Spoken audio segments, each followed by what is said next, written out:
This is some more of the project.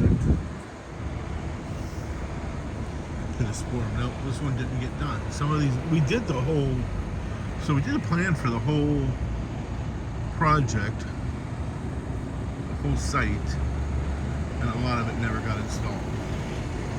But if it says natives, firebush, like so this firebush did get installed. We didn't use any crepe myrtles. I haven't used crepe myrtles in 20 years. So those were remaining. But that firebush is part of the plan. So it's a successful plan where there's more firebush. So it's a successful plan where they implemented it. Now we're gonna go up here and look at the trees. So part of this got hit by a blight of some sort, or weevil or borer, who knows what it was, but it killed a bunch of the pines along the road here.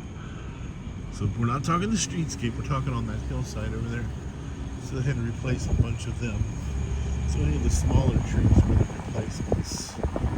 So you can see there's an oak there, that was a replacement.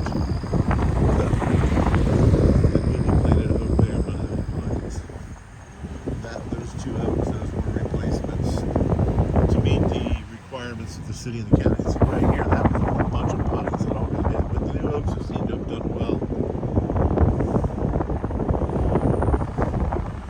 So this is the back of those stores. And like I said, this had 3 different owners. Walmart owned one part, and our client was an investment firm that owned the middle section, and the south section that had like a Staples in it, which is closed. Was owned by someone else.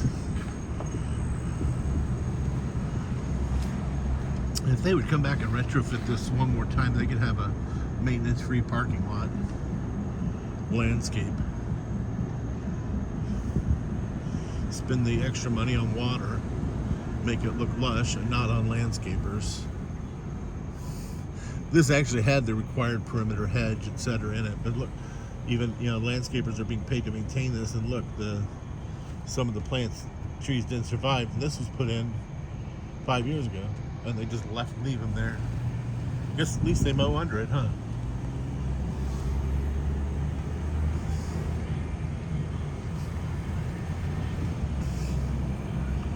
A lot of tourists come down to this plaza as well, because it's not very far at all from I Drive. So you would think the impression would be more important as well. That giant center. This had a nice design to it. All they did is put in one silver salt palmetto at each intersection. Not very welcoming when the rest of your landscape is dead.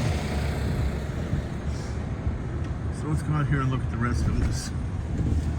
See what they put in, and I'll give you comments on it. So it looks like they had to replace a couple of oaks here. They didn't do any of the ground covers. And here, I don't know why what they put in there. It's not getting any water. It's just dead now. Whereas if they've used natives, like our design had, in the daytime I'd probably be able to tell what that dead plant was. But look, firebush is beautiful. No chemicals required, and low to medium amounts of water required. So all they did is added the firebush here, and it looks beautiful. Now if they come back and add the rest, now they do have the boulders in some of the corners. They quit trimming it. They left these horrible crepe myrtles. Crepe myrtles are also horrible because they have these root systems that just suck up all the water from all the other plants. The firebush there was part of this plan, and it looks just nice. I can guarantee you this bed's not getting any water, but that firebush is thriving.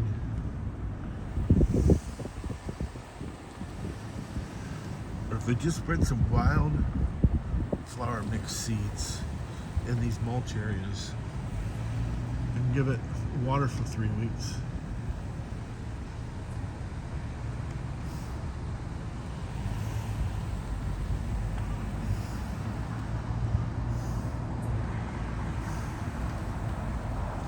Did the bare minimum to get, I think, a Walmart was providing pressure that they had to get their landscape up to date, even though the Walmart landscape looks horrible.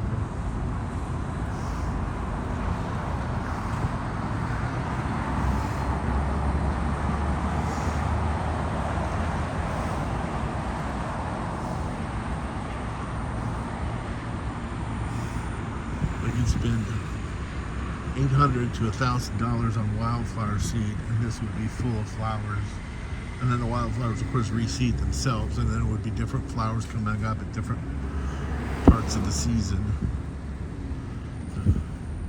So this is about where it started, right here, where this big island is. And of course, they didn't do it in the landscape there. The boulders that we're seeing were back here, so we just carried that idea through the rest of it. But our idea was to make sure all the tips were protected with boulders. Then they had a couple of bromeliads. It would have looked really nice and really tropical.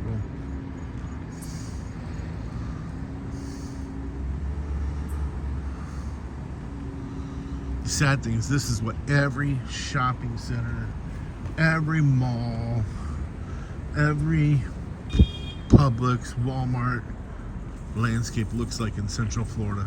They've all been ravaged by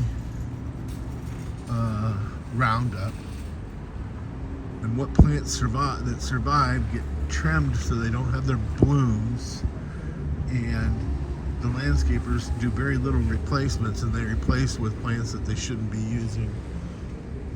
So in the landscape industry, unfortunately, landscape installation companies and landscape maintenance companies in Central Florida have very little knowledge.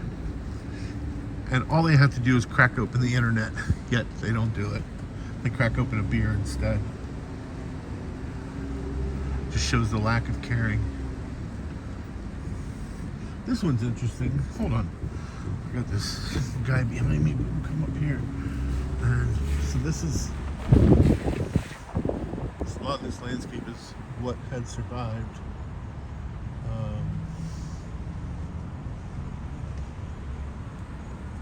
And then there's some junipers on one of the hills out here, if I remember correctly.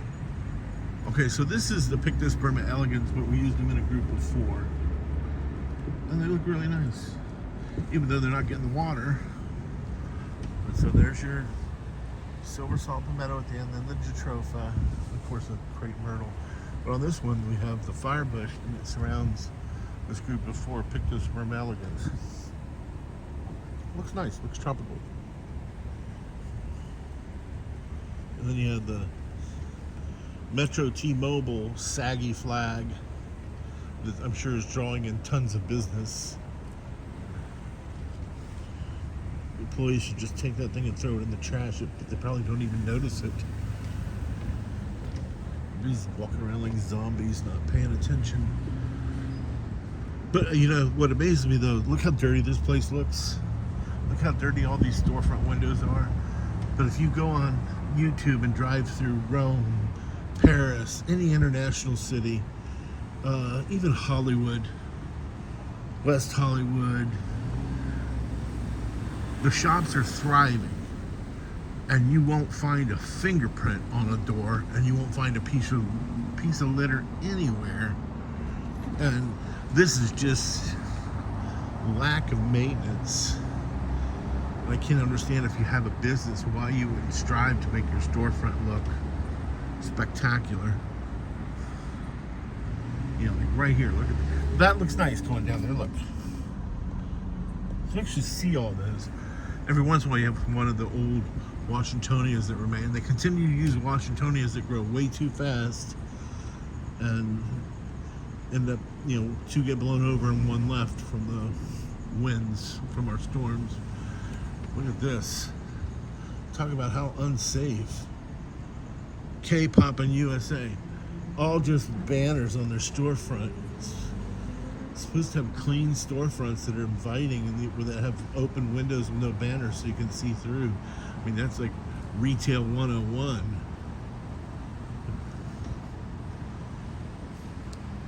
You know, look, just no window.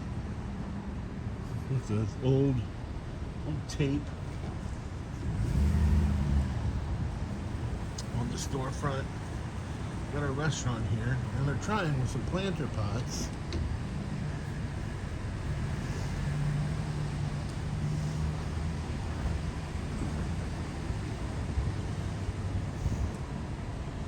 Got some of those ground orchids, and then look.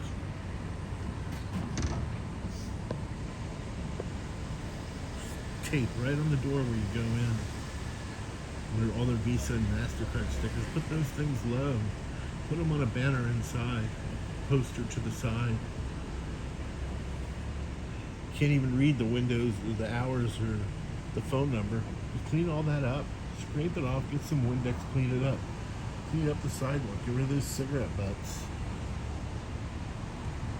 And this is one of the nicer ones. But this used to be, I think this was a CC's Pizza. So it has, now it's called House of Pho. But this is, it was a CC Pizza, and then it was a sandwich salad soup place that was really good.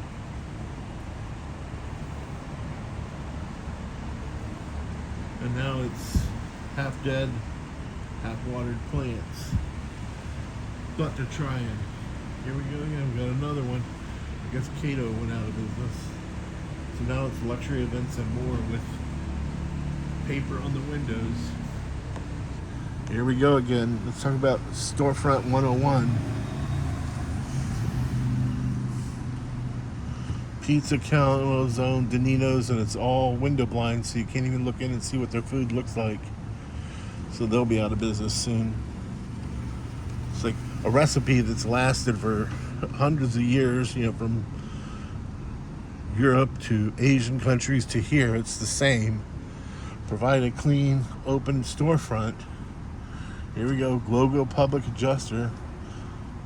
Go in there, that looks like a good place to get raped. Another one. We got all these banners on the windows. Like our stupid sign doesn't read enough, but you can't see in and see anything. But we got more banners.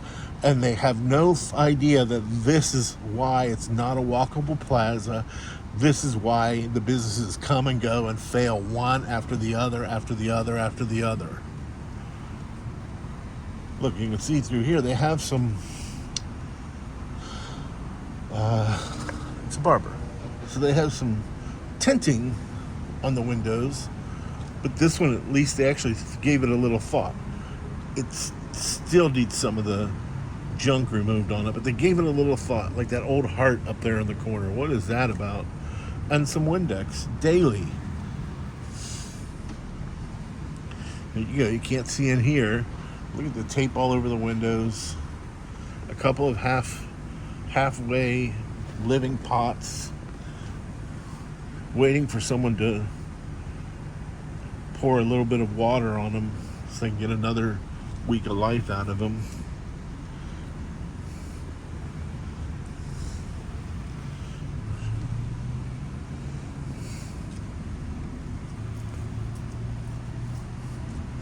This, I think in the last 5 years, this has been about 8 different restaurants. They're going to put every single item they have on the windows. And then inside it just looks like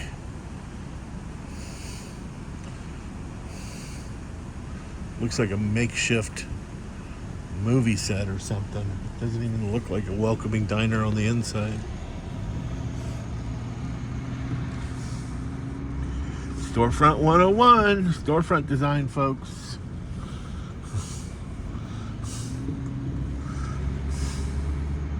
So these plazas typically fail and they become social services plazas, and that's started.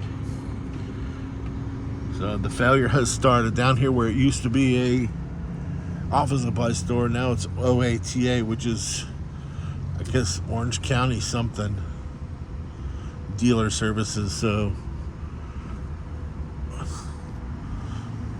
look at that, the dirty windows, but at least they don't have so much garbage on the windows, but they're dirty as anything. And we got the military with all their banners all over the place. Not like the Coast Guard recruiting sign's not enough. We got to put propaganda banners all over the place, so no one can see in. And it's like, this is a good place, again, another good place to go and get raped.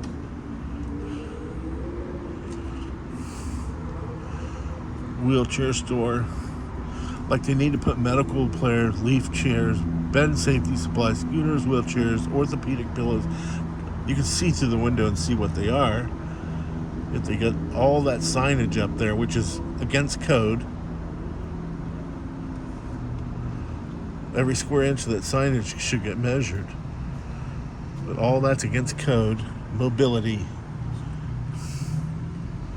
Here we are, Spring Tea. This one looks okay. So you get their hours posted. The sidewalk is swept off. The windows look fairly clean. A little bit of painting in the corner that I wouldn't put too much on, but you know, you got Spring Tea up there, and then you gotta have Spring Tea down here with little painting. But and it's right at eye level, so if that Spring Tea painting were on the window, you could actually see their product, see their inviting dining room. Here we go, Sushi Tomi, authentic Japa, broken sign. Look, all the windows are just blocked off with some kind of curtains.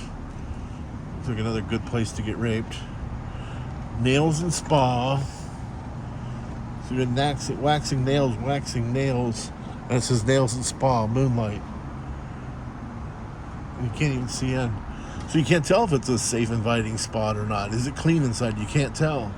So you're going to go in? Are shoppers going to go in? 80% of shoppers won't. It needs to be a clean window to see through.